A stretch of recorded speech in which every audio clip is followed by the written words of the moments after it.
Hi cyber class, it's Professor Opterbeck, and as mentioned, I just wanted to give you a brief video here highlighting a few things in the 2024 Verizon DBIR report and in the current IBM cost of a data breach report. And as I've said, these are widely read industry reports, so it's a really good thing to have these available to you and to be looking at them. So the first thing I want to point out in the Verizon report is in their summary of findings, and it's really the main theme, I think, of their report this year is the 180% or tripling of attacks involving the exploitation of vulnerabilities.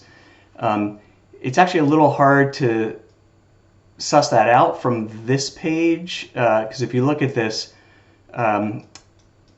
exploitation of credentials is really the highest, right? And then phishing is next.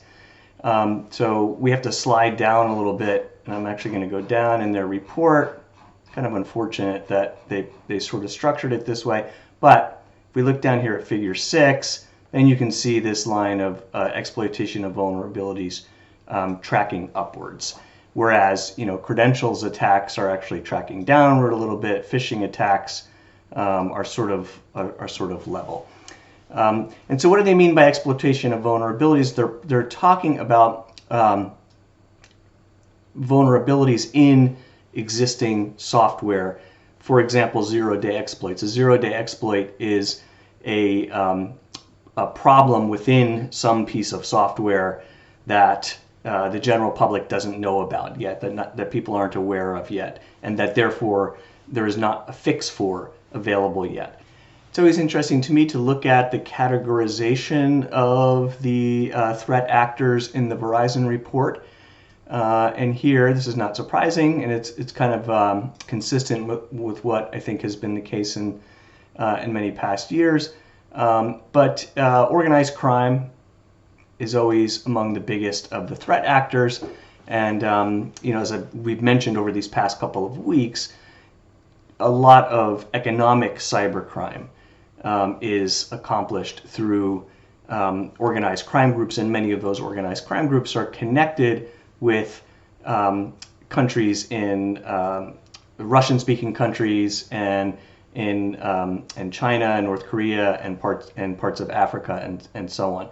Now, you'll see there is a category for state-sponsored, nation or state-affiliated, and and I think sometimes it's actually a little bit difficult to distinguish organized crime from state-sponsored, or at least we can say that, particularly in Russia, organized crime is very closely connected with the oligarchs that control the state, and it can be hard to disentangle, but they're here specifically talking about really certain actors in China and North Korea in particular who are nation-state actors. It's also interesting to look at the Verizon report's categories of crime every year.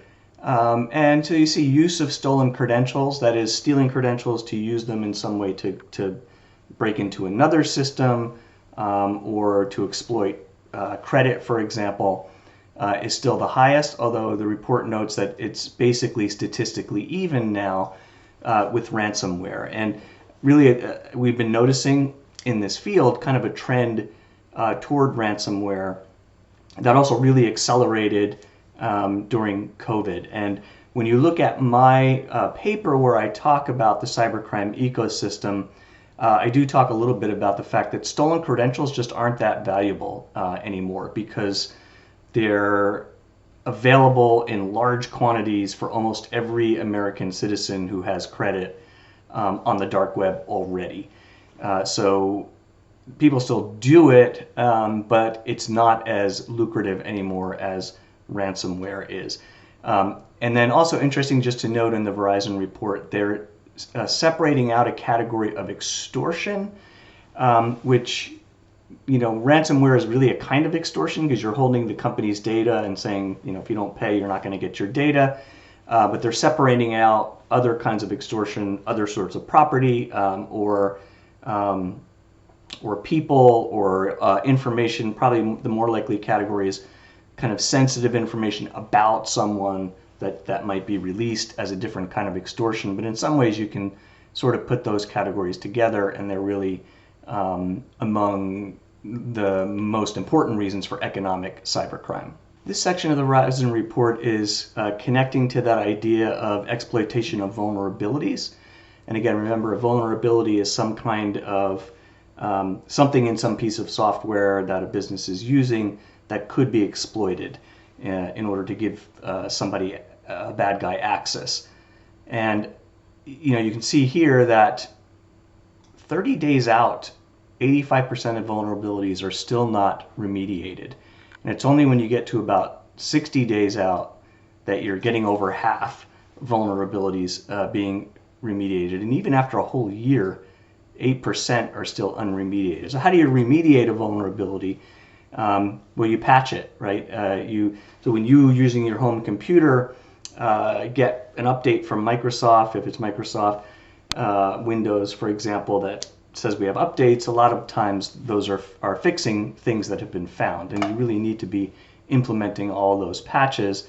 And so this shows a real kind of serious problem still with detecting and then implementing patches for vulnerabilities. As you see, the Verizon report towards the end of it breaks down attacks in different industries. So it's kind of, I don't expect you to read all this in a great deal of detail. You can kind of skim through it, but find an industry that you're interested in, or perhaps one you work in, and you can get a feel for what the report is saying about it. So for me, for example, in educational services at the university, you see a pretty good number of incidents, a lot of system intrusion, and some of that is going to have to do with the MOVEit breach, because there are educational institutions that use MOVEit, and a lot of social engineering, as you might expect, kind of phishing attacks.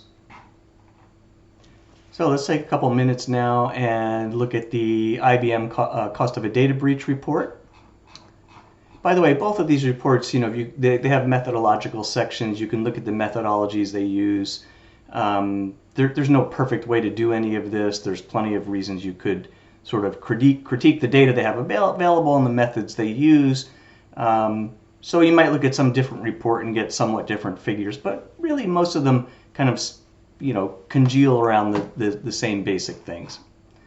All right, so the IBM report, we see that according to IBM's calculation, this is the average cost of a data breach. And this is worldwide, by the way, and we'll look in a moment at the breakdown by country, calculated in US dollars. And note that this has increased 10% over the past year. You might think that with the greater sophistication and greater attention that's being paid to cybersecurity, that the time for remediating vulnerabilities, the time for detecting breaches, the cost of a breach, all would be going down. That's not the case. These things continue to go up. Some of that, I think, is because there's sort of an evolutionary struggle. The bad guys get better as the cybersecurity gets better, and some of it, I think, is the sort of the value of data. We like to say data is the new oil. Data is so valuable that the value goes up, and I think this sheer scale number of attacks goes up as well. So very interesting for me, having been doing this course and looking at these things and researching these things for more than a decade now, to see how this has really increased over the years. IBM report, by the way, always has something about automation or artificial intelligence. Quite interesting to compare the IBM report to Verizon, because the Verizon report is really kind of poo-pooing artificial intelligence. The IBM report is claiming some significant savings from using artificial intelligence to prevent data breaches. Why? Because IBM is selling artificial intelligence products to prevent data breaches. Now, I don't know what those products are one way or the other. Maybe they're great. Maybe they do save this money. Do take that with, I would suggest, in my opinion, a little bit maybe of a grain of salt. One thing the IBM report highlights this year is this question of shadow data. And the term shadow data means copies of data where you're not even aware necessarily that there is a copy and or where those copies are located. In the privacy space, we often talk about data minimization. Data minimization kind of means what it says. We want to keep the smallest amount of data and fewest copies of data, especially involving PII, personally identifiable information, that we can, because when you have extra copies, it's easy to lose those copies. Now, we also, in data governance, talk about CIA, confidentiality, integrity, and availability of data. So we want to try to keep things confidential, but we also have to maintain the integrity of the data, so it's not corrupted or we're not losing information, and the availability so people have access to it in the organization when they need it. And that's a bit of a challenge in relation to data minimization, because sometimes you need to have copies of things to make sure it's available to everybody when they need it, or to ensure integrity, to have backup copies and things like that. So it's always a bit of a challenge, but this does highlight, and shadow data really is meaning, I'm not necessarily doing this intentionally. It's not like an intentional backup. It's just copies of stuff that I don't even know what it is or where it is. Very easy to exploit.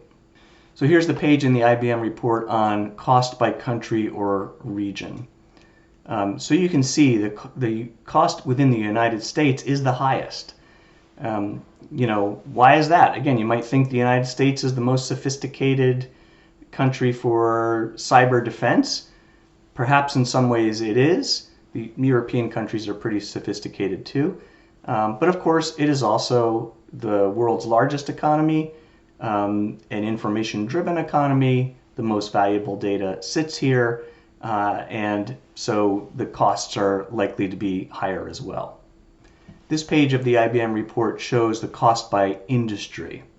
So notice, and this is a pretty consistent pattern over the years, the costs for healthcare are the highest, and see they're significantly higher than other industries. And you might think, well, financial services, I would think that would be the highest. There's money, right? There's assets. And, of course that's true. There is money and assets. But I think number one, probably many financial services providers, banks and so on, are better at cybersecurity than many healthcare enterprises, hospitals, and so on, because it's not really necessarily top of mind in a hospital to be doing data security, where it's always been top of mind in something like a bank.